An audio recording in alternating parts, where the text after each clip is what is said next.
Fiction du corps, 41. Note sur les corps évolués. On nommait corps évolués ces gens dont le corps, parfois dès leur jeune âge, par trop d'immobilité et d'attention requise à leur poste technique, s'y était progressivement adapté au point d'emporter extérieurement des marques significatives.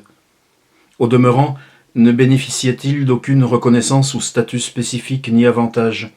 On avait vu paraître l'expression dans les enseignes de vêtements, puis dans les chaînes d'alimentation, enfin dans les agences immobilières, et s'était peu à peu passé dans le vocabulaire courant.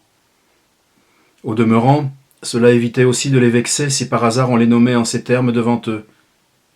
Les plus typiques des corps évolués avaient notamment développé cette fonction. Les membres, trop peu sollicités, s'étaient atrophiés. Le tronc servant d'appui et pesanteur s'était augmenté. Le cou, souvent, avait durci, tandis que les mouvements oculaires trop sollicités par les écrans avaient induit un épaississement des muscles au bas du front. Doués comme ils l'étaient, ils avaient alors développé une autre capacité.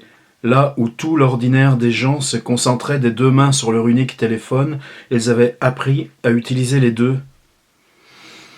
Un de chaque main, ils ne savaient plus les rejoindre face corps, en usant avec agilité et virtuosité, au point que nous-mêmes, les non-évolués, en apprenions désormais la technique, même maladroitement. Les corps évolués travaillaient comme les autres, on leur réservait des points plus stratégiques et immobiles dans l'organisation des bureaux, des industries, de la logistique et des surveillances. Les corps évolués vivaient comme les autres, créant des couples avec des personnes qui ne leur étaient en rien semblables, ou au contraire s'appariant pour leurs équipés diurnes, mais sans rien révéler de leur éventuelle intimité. Les corps évolués n'étaient pas des gêneurs.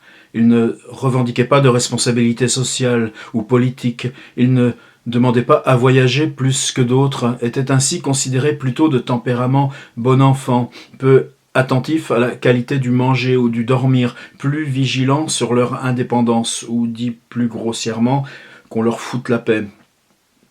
Il y avait cependant de plus en plus ce hiatus. Certains considéraient que la bonne marche de la ville reposait désormais beaucoup trop sur les corps évolués. Et s'ils se mettaient un jour en colère? Et s'ils se rebellaient?